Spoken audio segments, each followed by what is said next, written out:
Pakistani leader जब opposition में आते हैं तो इंडिया की तारीफें करना शुरू कर देते हैं और जब हुकूमत में होते हैं तो इंडिया के खिलाफ बातें करते हैं। ये क्यों ऐसे करते हैं? क्या आप समझते हैं कि ये एस्टैब्लिशमेंट को पैगाम दे रहे होते हैं या कि ये दुनिया को, या इनको हकीकत ही तब पता चलती है जब ये ऑपोजिशन में होते हैं और हुकूमत में जब होते हैं तो उनका दिमाग मऊफ हो जाता है। अभी इमरान खान साहब कह रहे हैं कि इंडिया हमसे बड़ा आगे निकल गया है। बात यह है कि इंडिया हमसे बहुत आगे निकल गया। अगर इमरान खान साहब को अब पता लगा है तो ये उनकी इंफॉर्मेशन जो है कि की कमी की निशानी है, क्योंकि हमें तो बहुत देर से पता है कि इंडिया हमसे हर इंडिकेटर में आगे निकल गया है। हालांकि 47 में कुछ इंडिकेटर्स हमारे उनसे बेहतर थे, कम से कम वेस्ट पाकिस्तान के। आप ईस्ट पाकिस्तान को भूल जाएं, वो आखिरी लम्हे पे नथी हुआ था पाकिस्तान के साथ। उसका पाकिस्तान के साथ आ जाना ही कोई जरूरी नहीं था। बाद में सिविल वॉर के बाद उनको अलग होना पड़ा। लेकिन let's talk about West Pakistan. यहाँ पे ना कोई इंडस्ट्री थी, कुछ भी नहीं था, लेकिन इंडिया से बेहतर हमारी फूड प्रोडक्शन थी, क्योंकि पार्टीशन से पहले भी वेस्ट पंजाब की canal colonies were known as the granary of India, यानी सारे इंडिया को फीड करते थे। अच्छा, इंडिया ने क्योंकि एक पूरी स्ट्रगल देखें अपना, ये let's put it on record, जिन लोगों ने जेलें काटी, हाँ जी, 50 साल की स्ट्रगल है उनकी।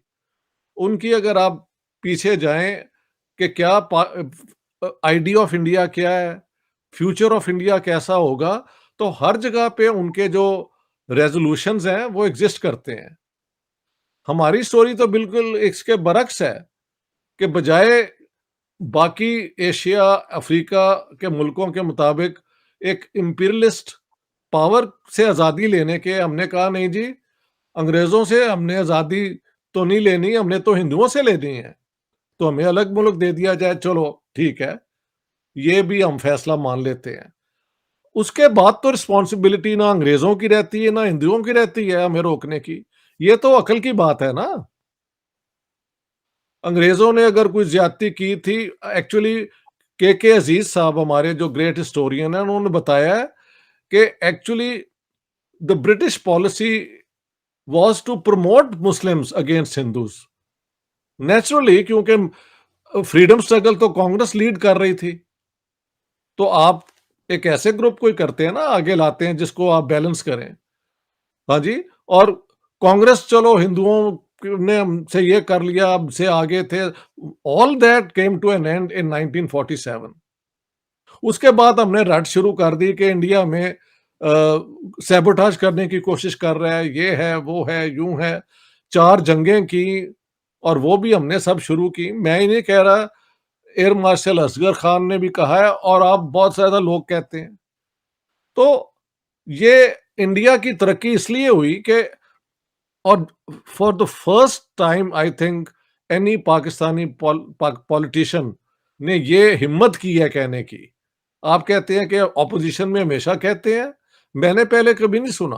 पहले तो ये होता था कि गवर्नमेंट जो है उससे ज्यादा आप एंटी इंडिया अपने आप को प्ले करें कार्ड, अपने आप को पॉपुलर करने के लिए। ये इमरान खान का कोई ट्विस्ट ही है कि उन्होंने कहना शुरू कर दिया कि इंडिया ने तरक्की की है, इंडिया ने अपनी फॉरेन पॉलिसी पे कभी कॉम्प्रोमाइज नहीं की। लेकिन I tell you, of all the things he says, ये वो सच ही कह रहे हैं। हम पहले दिन से कह रहे थे कि इंडिया के साथ जितने भी हमारे प्रॉब्लम है, पुट देम असाइड। उनकी अपनी जितने भी उनके लीडर्स पॉलिटिशियंस आए हैं, वो इस तरह करप्ट नहीं है जिस तरह हमारी लीडरशिप है। हमने तो क्या नहीं किया अपने मुल्क के नाम पे।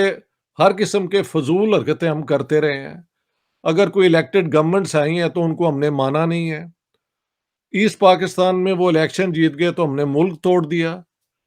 बलोचिस्तान की इलेक्टेड गवर्नमेंट पे मिलिट्री भेज दी अपना जुल्फकार अली भुट्टो ने, और नॉर्थ वेस्ट फ्रंटियर की हुकूमत जो थी उसको भी डिसलॉज कर दिया, उन पे गद्दारी के केस चलाए। हाँ जी, हैदराबाद कंस्पिरेसी केस मशहूर है। तो ये अब से नहीं है, ये पीछे मैं इसलिए हिस्ट्री में जाता हूं क्योंकि ड्रामेटाइज करने का कोई फायदा नहीं है। You have to look at the pattern.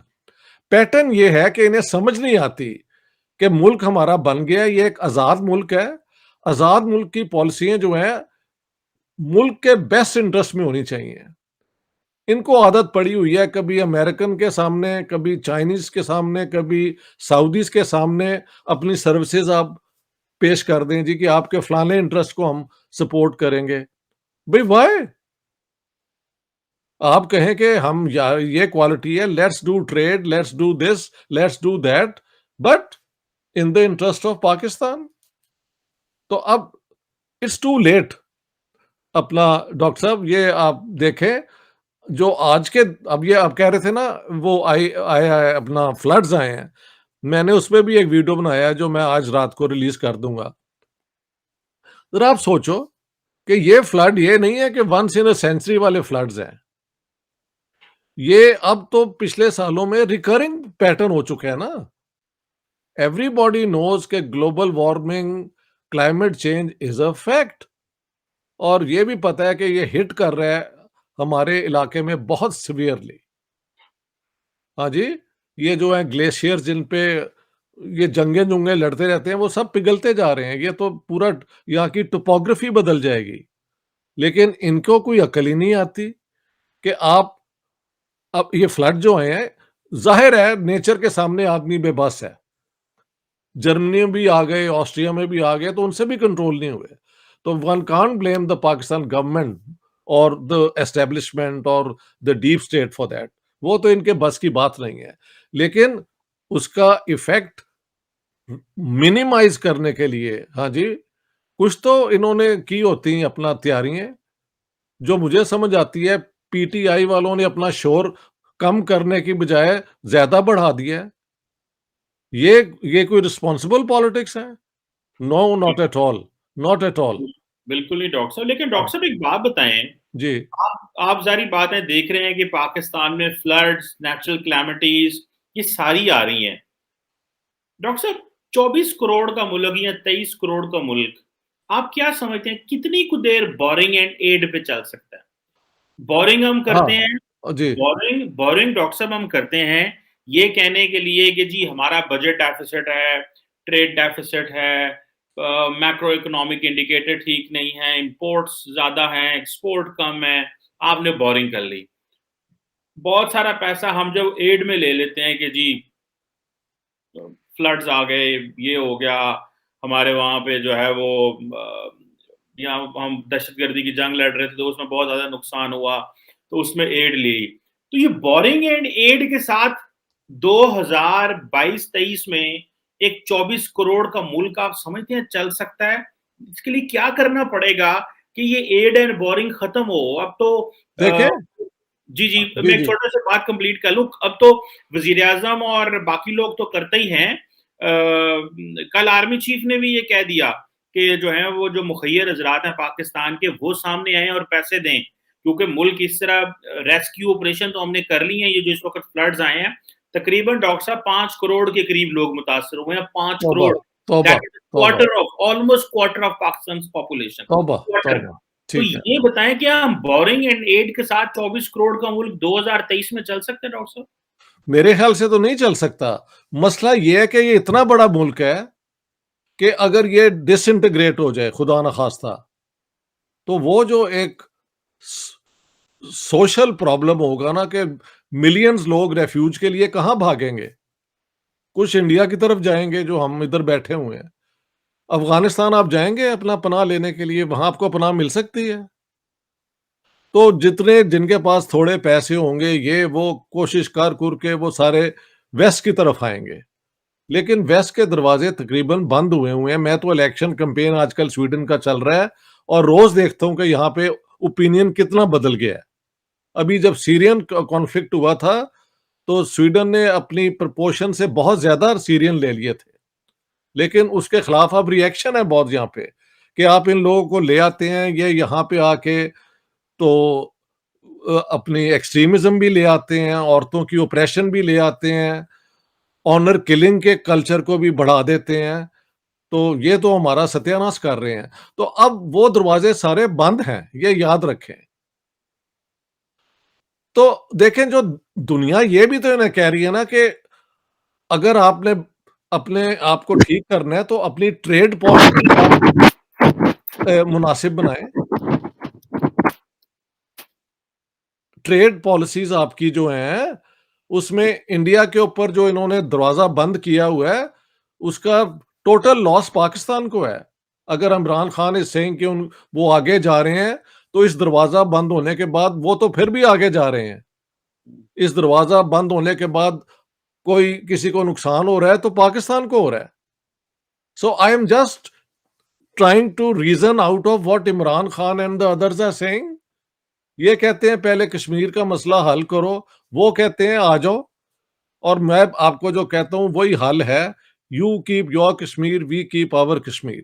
लेकिन वो चलो आप नहीं मानते, आप उसको बैक बर्नर पे डाल दें। मेहल जनरल बाजवा ने कहीं कहा भी था, और उसके बाद इनकी कैबिनेट के अंदर 3-4 मिनिस्टरों ने उसको अपोज कर दिया। ये गद्दार लोग हैं जो इस किस्म की बातें करते हैं। इनके अपने घर, इनके अपने वो क्या कहते हैं फार्म हाउसेस, इनके बच्चे बाहर, ये सारा कुछ इनको अफेक्ट कहाँ करता है। पाकिस्तान में अर्थक्वेक आ जाए, कोई ट्रेजेडी आ जाए, they are not affected, they are not bothered, क्योंकि ये कभी भी इन्होंने ये मुल्क किसी की खिदमत के लिए नहीं था लिया। ये मुल्क लिया ही गया था कि हम जो पुराना एक तरीका है लैंडलॉर्डिज्म का, उसको यहाँ पे चलाएंगे। आज तक वो लैंड रिफॉर्म नहीं हो सका जो इंडिया ने एकदम आजाद होने के बाद कर दिया था, जिम्मेदारी अबॉलिश कर दी थी। तो देर इज नो कंपैरिजन। एक 10 गुना बड़ी वो क्या कहते हैं मुसीबतों वाला मुल्क जो है, गुर्बत, ये वो, उन्होंने जमहूरियत भी अपनी कायम कर ली, उन्होंने इलेक्शन भी फ्री एंड फेयर कर लिए। तो हमारी हर काउंट पे why have we failed? Because we are driven by ideology. We are an ideology fixated state. अब आइडियोलॉजी भी तो अगर आप 21st सेंचुरी की लाएं तो शायद उसमें कुछ नजर आए भाई। अगर आप 7वीं सदी की रियासत मदीना को ले आएंगे तो ये रियासत मदीना को मिस यूज करने वाली बात है। हो सकता है 7वीं सदी में वो एक बड़ी कामयाब वटेवर, लेकिन can you transport 7th century practices, values, economy, political system into the reality of the 21st century? Sir you can't. लेकिन इनको कौन समझाए? वो पंजाबी कहते ने अकल दे अन्ने।